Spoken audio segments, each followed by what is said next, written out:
This is the story of the end of steam locomotive operation on the Grays Harbor line.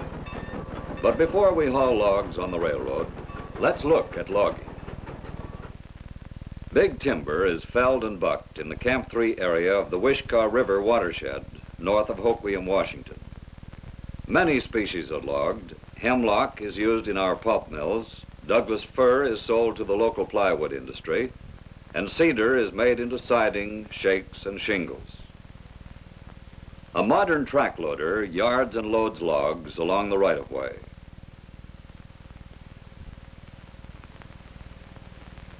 After the truck is loaded, it leaves for the transfer, and another truck takes its place. The truckloads are transferred to rail cars for the 44-mile train trip to the Tidewater dump. Rayonier's off-highway trucks transfer their load at the forest end of the rail line. These trucks have wider bunks than are permitted on the state highways and can, therefore, haul much larger loads. The Crane Creek transfer was designed and built by Timber Division engineers. The truck moves in under a bridge crane parallel to the track. Bars are placed under the logs, and the entire load is lifted from the truck and placed on the rail car. Steel straps bound around each load prevent the heavier logs from sinking when they're stored in the water.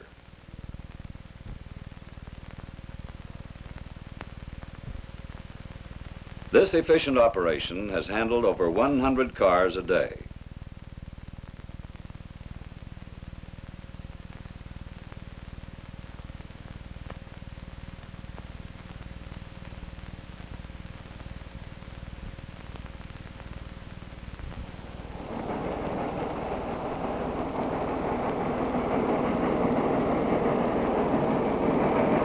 The new Prairie River Bridge is a great improvement over the old piling bridge it replaces, and is one of the many roadbed changes required in the conversion to diesel engines, whose weight is more concentrated than the steam locomotives.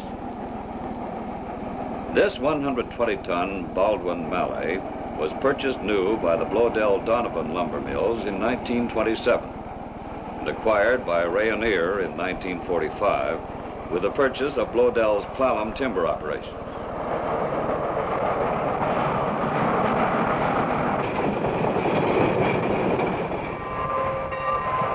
This is Camp 14, the oldest logging camp in the Grays Harbor area. The bunkhouses and other buildings are built on rail cars. Back in the old days, to move camp, they hooked everything onto an engine and moved up to new logging areas and lived close to the job. Camp 14 is only in partial use at the present time, but for historical interest, it's one of the show places of the area. Soon it will be abandoned.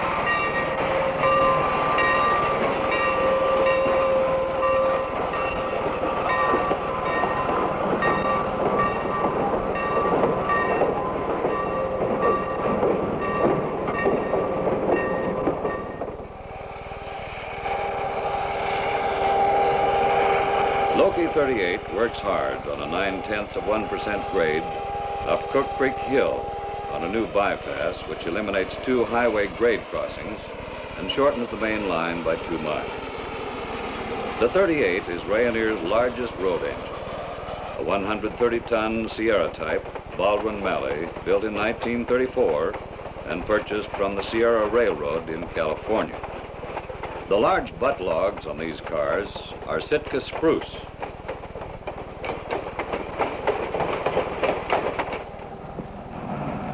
The rule book sets an 8-mile-an-hour speed limit across the Hump Tulips Bridge, but apparently the engineer has forgotten.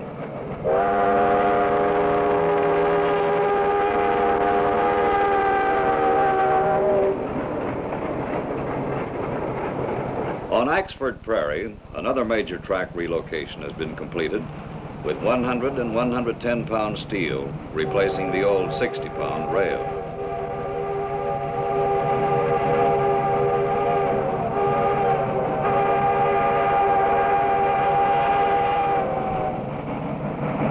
.38's beautiful and distinctive whistle was truly a trademark of an era.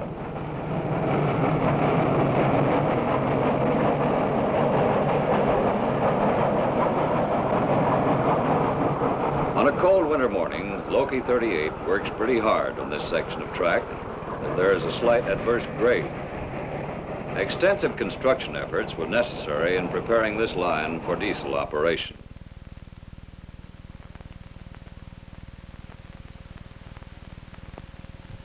Many items of heavy equipment were used during the construction of the Cook Creek and Axford Prairie bypasses. But times have changed.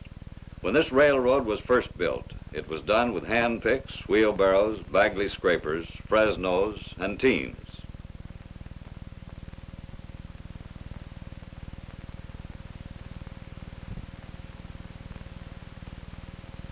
This is engine 14 again, and on this particular day, she's being used on a gravel train.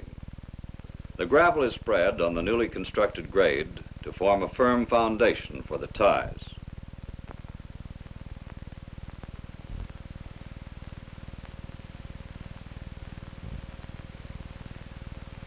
Two trains meet at the Hump Tulips River passing track.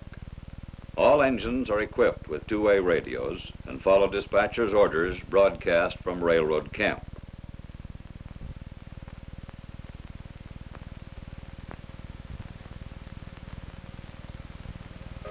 Engine 70 is also on a gravel run. She is a saturated steam 70-ton Baldwin Mikado type built for the Polson Logging Company in 1922. When number 70 was built, she was a big logging engine, but compared to the replacement diesels, she is a mere toy.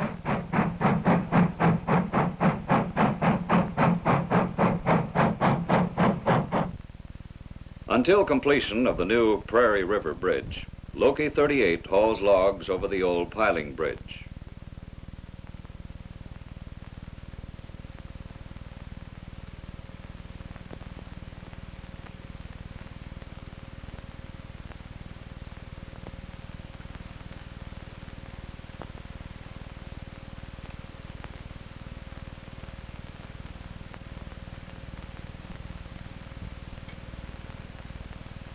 Prairie River normally looks like a small creek, but when warm rain melts the snow, runoff is high and it becomes a raging torrent, needing a substantial bridge to guard against the stream taking the grade away. Delivery of the first diesel locomotive marks the beginning of the new era on the Grays Harbor line. Rayonier's railroad has no physical connection with the Northern Pacific line serving Grays Harbor, so engines must be barged up the Hoquiam River and put onto the company line. It doesn't snow much or often in Grays Harbor, but when it does snow, it snows.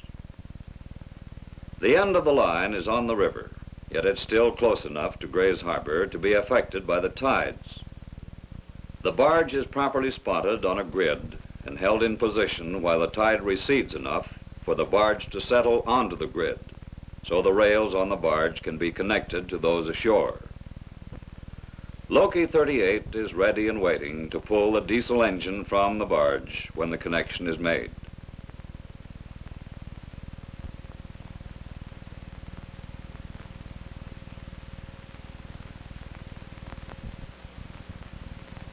The rail connection will be made as soon as the barge drops another inch.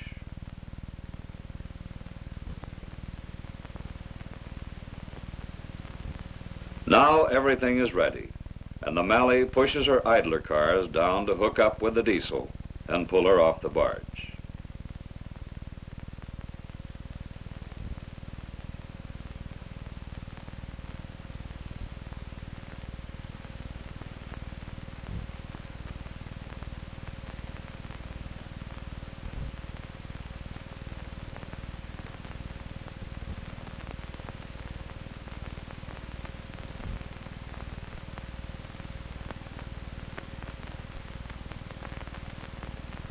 And off she comes onto the Rayonier line, as ordered. One 1,600 horsepower Baldwin engine, weight 165 tons.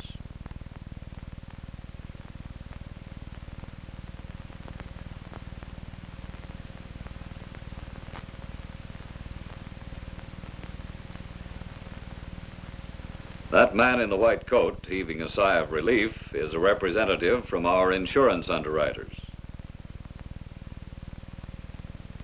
Except for occasional sunny moments, 38 hauls the new diesel into railroad camp through a continuing snowfall.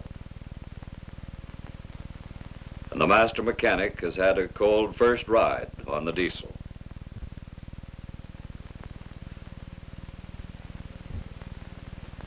Loki 38 is uncoupled from this interloper that will soon take over its duties.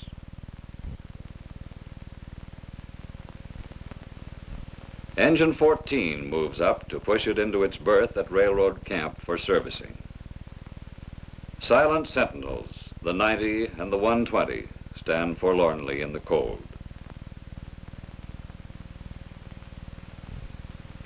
March 31st, 1962, the day the steam engines, represented by the 90 and the 38, make their symbolic last run, and the new diesels are dedicated.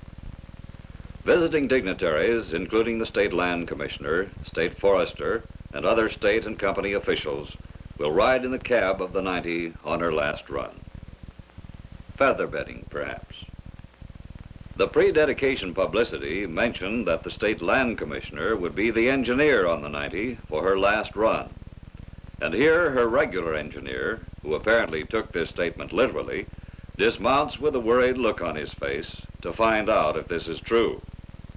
Had he not been assured that his hand would be at the throttle, he probably would not have climbed back on the engine. The Executive Vice President of Rayonier mounts the 90 for her last run.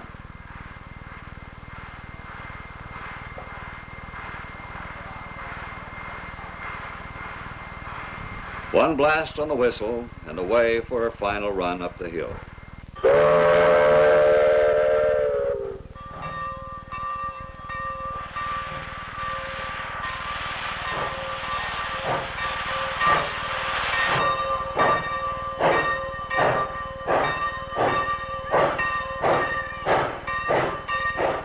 The 90 is a Baldwin Mikado type 90-ton superheat engine, which gives her a sharp staccato exhaust.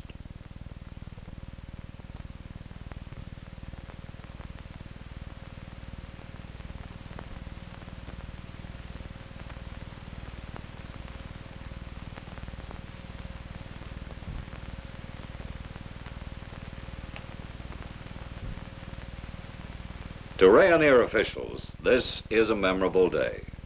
Over 3,000 people turned out to pay their respects to these fine old engines that are ending their years of service on the Grays Harbor line.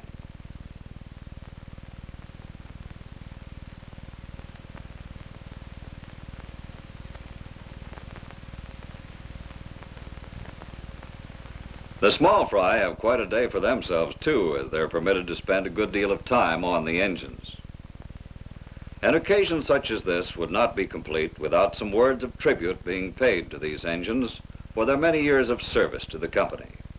Words echoed in silent tribute from the rail buffs looking on.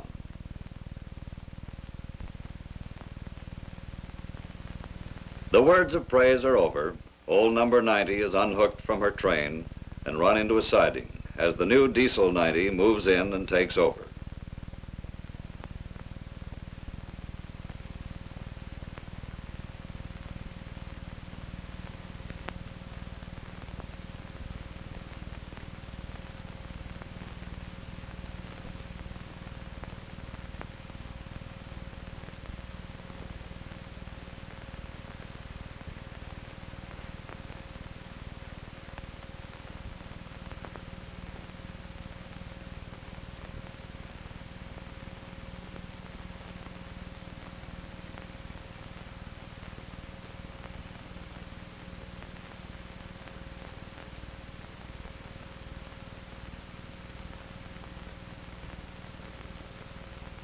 The new number 90 heads for the Hoquiam River log dump with her first cargo, a large load of Douglas fir logs, and a brand new caboose.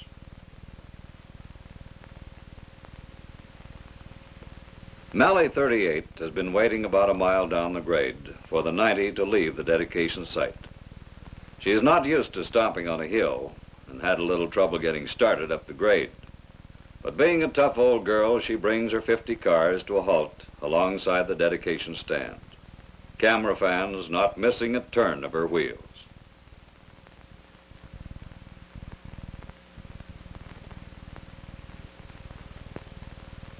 A small boy, already a real rail fan, complete with engineer's cap, watches the last day of steam. Old 38 is being relieved of her duties, and Diesel 45 takes over. The new 45 is numbered after a little 45-ton Baldwin 262 engine built for the Polson Company in 1906, and now on permanent display in Last Spur Park in Hoquiam. With the dedication ceremony over, Railroad Camp is open to visitors, and the 8 steam engines still in company service are on display.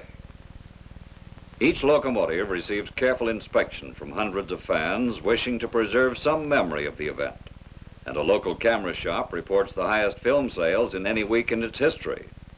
Refreshments are served while fans wander freely wherever they choose, inspecting and photographing their favorite railroad equipment.